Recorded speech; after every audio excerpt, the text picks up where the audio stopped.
എന്തുകൊണ്ട് നിന്റെ ജീവിതത്തിൽ വിടുതൽ നടക്കുന്നില്ല?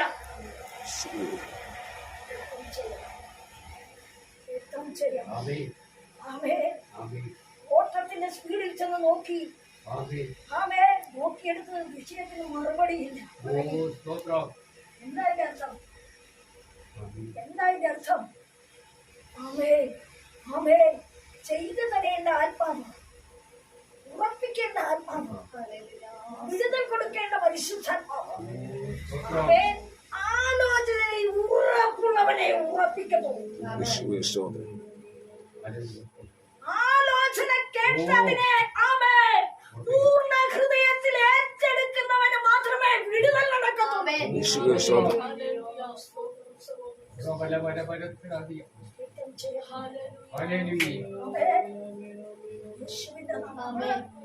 ഒത്തിരി പേര് വരും ആലോചന കേൾക്കാൻ. നടക്കുന്നില്ല. എന്താ നടക്കാത്തത്?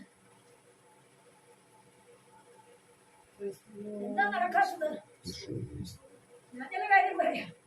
വാഗ്ദത്തം നമുക്ക് നമ്മുടെ സന്തതിക്കുണ്ട്. നടക്കുന്നില്ല. നാളിലായിട്ട് വാഗ്ദത്തം ചോദിച്ചത് നടക്കുന്നുണ്ട്. അവിടെ എല്ലായിടും നടക്കുന്നില്ല.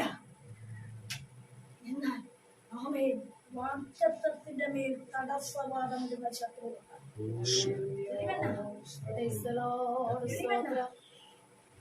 യേശു സ്നാനമേറ്റ് സ്വർഗം തുറന്നു. പിതാവ് പരിശുദ്ധാത്മാവ് ഒരേ വേദിയിൽ വന്നു. പിതാവ് സംസാരിക്കുന്നത്, സംസാരിക്കുന്നത്, വാഗ്ദത്തത്തിന്റെ ആത്മാവ് നിന്റെ മേൽ വരുന്നത്, അടയാളത്തോടെ കണ്ടു നിൽക്കുന്ന ജനമുണ്ട്. സ്നാപകൻ അവിടെ ഉണ്ട്. എന്നാൽ ആരും കാണാത്ത ഒരുവനും അവിടെ ഉണ്ട്. ആദ്യമേൽ പരിശുദ്ധാത്മാവ് വന്നോ അവനെ ശ്രദ്ധിച്ച് ഒരുവനുണ്ട്. അവിടെ എഴുതിയിരിക്കുന്നു. ഫോർട്ട് 1 ഇങ്ങനെ എഴുതിയിട്ടുണ്ട്.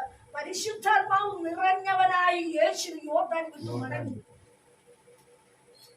ഒന്ന ആത്മാവ്, നിറഞ്ഞ ആത്മാവ്, അവൻ സംസാരിച്ച ആത്മാവ് അവനെ എടുത്ത് യോർദാനിലേക്ക് കൊണ്ടുപോകുന്നു.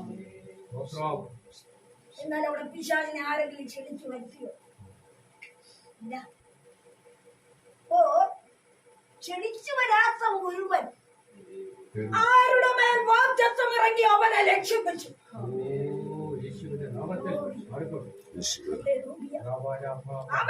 നീ ദൈവസന്നിധിയിൽ വിശ്വസ്തനാണോ?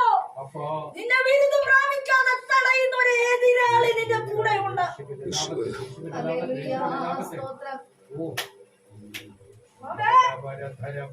നിന്റെ സഹിഷ്ണുതയെ ചോദ്യം ചെയ്യുന്ന ഒരു എതിര് വ്യാപാരം നിന്നെ നടത്തിയെടുക്കത്തില്ല. നീ അത് ശുഭമായി കാണത്തില്ലെന്ന് വാദിക്കുന്ന ഒരു ശക്തി നീ അറിയാതെ നിന്നെ പിൻപറ്റുന്നുണ്ട്.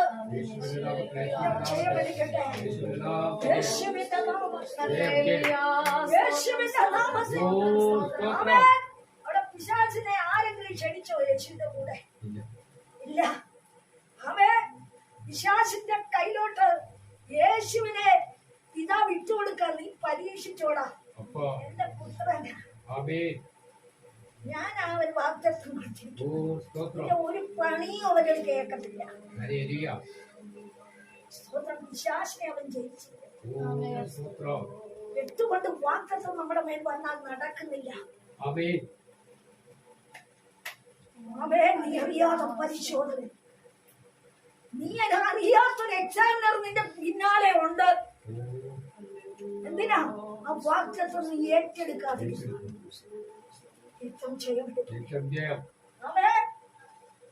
ദൈവാത്മാവ് പറയുക, അവൻ വാഗ്ദത്തം കയ്യിൽ വരണം.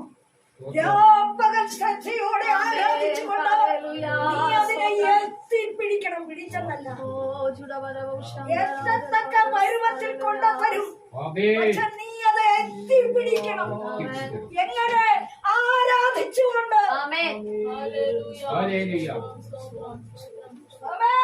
രാപ്പകൽ ആരാധിച്ചുകൊണ്ട്. ദൈവസന്നിധി വന്നിരുന്നാൽ പോലും ആരാധിക്കാൻ പറ്റുന്നില്ല. പിന്നെ എങ്ങനെ രാപ്പകൽ?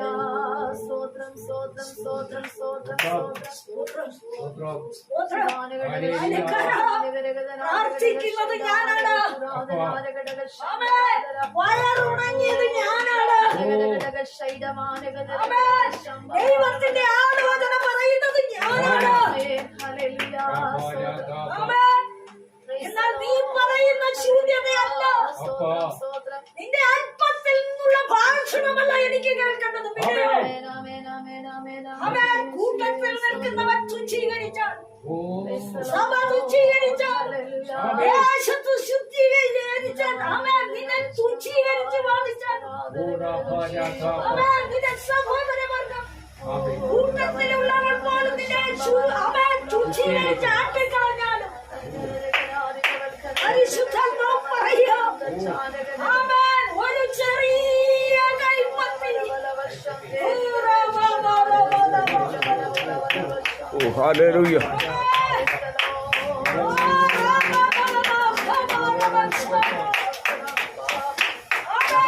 ചെറിയ കൈപ്പത്തിയെങ്കിൽ ഒരു വലിയ അനുഗ്രഹത്തിന്റെ മുഴക്കം.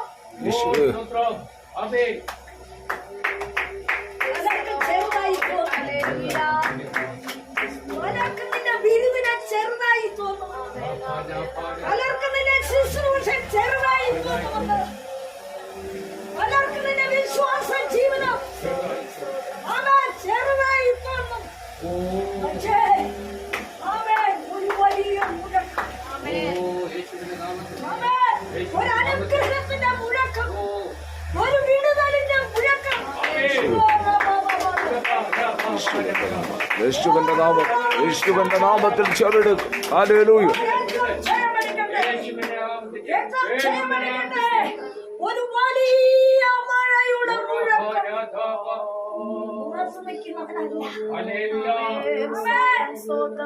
ഭൂഷണം പറയുന്നവനല്ല, മഴയ്ക്കുന്നവനല്ല അനുഗ്രഹത്തിന്റെ മുഴക്കം, പരിഹസിക്കുന്നവനല്ലെന്ന്,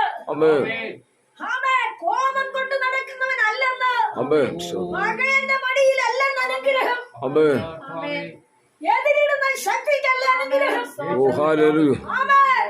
നീ ദൈവനാമത്തിൽ ഉണങ്ങിയിട്ടുണ്ടോ?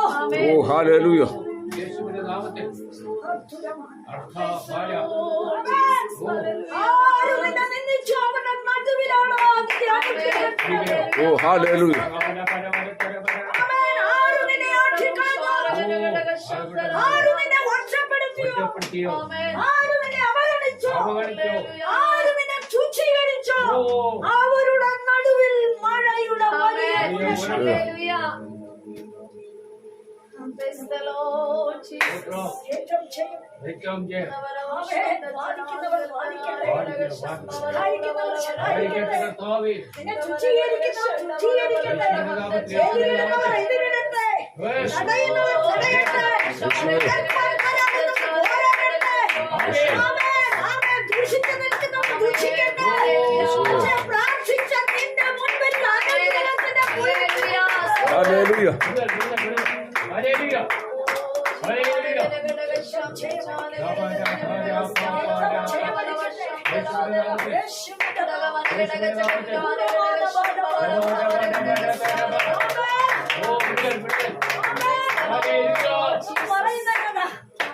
ചെറിയ കൈപ്പത്തി.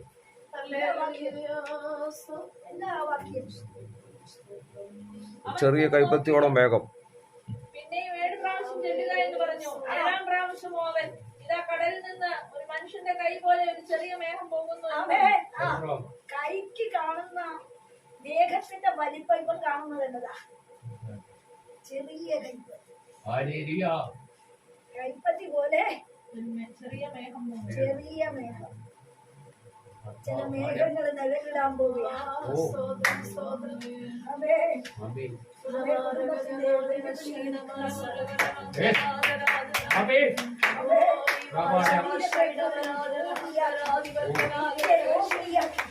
നിന്റെ കൂടാരത്തിന്റെ അകത്തളത്തിൽ എന്ന ശബ്ദം ഇല്ലാതാക്കുവാൻ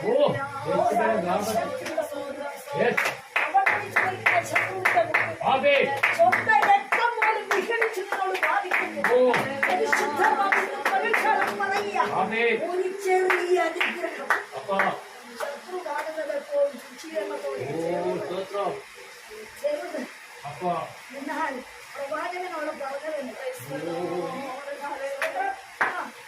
ഏഴാം പ്രാവശ്യം അവൻ ഇതാ കടലിൽ നിന്ന് ഒരു മനുഷ്യന്റെ കൈ പോലെ ഒരു ചെറിയ മേഘം പോകുന്നു എന്ന് പറഞ്ഞു. അതിനവൻ നീ ചെന്ന ആഹാബിനോട് മഴ നിന്നെ തടുക്കാതിരിക്കേണ്ടതിന് രഥം പൂട്ടി ഇറങ്ങിപ്പോക എന്ന് ബോധിപ്പിക്കുക എന്ന് പറഞ്ഞു. ജനത്തിൽ ആകാശം മേഘവും കാറ്റുകൊണ്ട് കറുത്ത് വൻമഴ പെയ്തു. ആഹാബ് രഥം കയറി ഇസ്രായേലിലേക്ക് പോയി. എന്നാൽ യഹോവയുടെ കൈ ഏലിയാവിന്റെ മേൽ വന്നു. അവൻ അരമുറുക്കിയും കൊണ്ട് ഇസ്രായേലിൽ എത്തുവരെ ആഹാബിന് മുമ്പായി ഓടി. അഹാബിന്റെ രഥത്തിന്റെ മുന്നിൽ ഓടുന്ന പാവപ്പെട്ടവന്റെ കാല് ഓടാനായിട്ട് രാജാക്കന്മാരുടെ രഥം ഓടണമെങ്കിൽ 3-4 കുതിര കാണും. ഒരു കുതിരയ്ക്ക് 4 കാലുണ്ട്. 16 കാലിനും വെല്ലുന്ന ശക്തിയോടെ അവൻ ആഹാബിന്റെ രഥത്തിന്റെ മുമ്പിൽ ഏലിയ ഓടിയെന്ന് പറഞ്ഞാൽ ഇതിന് എങ്ങനെ ആരോഗ്യമുള്ളത്? പ്രാർത്ഥിച്ച് ഉപവസിച്ച് നിന്റെ ശരീരാത്മതയിൽ അതെ ബലമില്ല എന്ന് നീ പറഞ്ഞാലും അവന്റെ ശക്തി നിന്റെ കയ്യിൽ കൊണ്ടുപോകും. നിനക്ക് മുമ്പായി ഓടുന്ന ശക്തിയുടെ മുൻപിലെത്തിക്കുവാൻ, ഓ ഹല്ലേലൂയ, നിന്റെ അനുഗ്രഹത്തെ ചോദ്യമിട്ടാൽ ശക്തിയുടെ മുൻപിലെത്തിക്കുവാൻ, നിന്റെ കുടുംബത്തെ വെല്ലുവിളിയോടെ നോക്കിക്കാണുന്ന ശക്തിയുടെ മുൻപിലെത്തിക്കുവാൻ, നിന്റെ നന്മ തടഞ്ഞാൽ ശത്രുവിന്റെ മുമ്പിൽ, ഓ ഹല്ലേലൂയ, നിന്റെ സ്വസ്ഥത തടഞ്ഞ നിന്റെ തലമുറയുടെ അനുഗ്രഹത്തെ വഴികളെ മുന്നോട്ടുള്ള ഗതികളെ ഒന്നിനും എത്തുകയില്ലെന്ന് വാദിച്ച്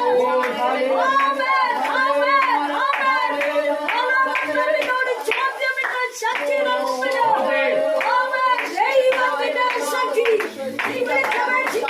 ഹല്ലേലൂയ,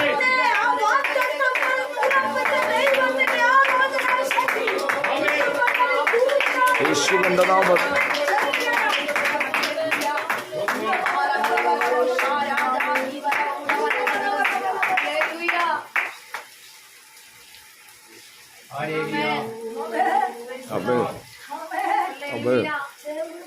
ആമേൻ, ആമേൻ. നിന്റെ നടത്തിപ്പുകളെ ചെറുതായി ആരാധന പഞ്ചത്തരുണ്ടോ രുചിക്കും. ദൈവം പറയുക പ്രാർത്ഥിക്കുന്നവനാണോ? ദൈവത്തിന്റെ ശബ്ദം കേട്ടവനാണോ? ദൈവഗീതം ചെയ്യുന്നവനാണോ? വചനം പരിശോധിക്കുന്നവനാണോ? കർത്താവിന് വേണ്ടി നീ ഇതായിട്ട് വന്നിട്ടുണ്ടോ? ഒരു ജീവിതത്തിന്റെ മുമ്പിൽ പോയി കണ്ടിട്ടില്ല ഒരു ജീവിതം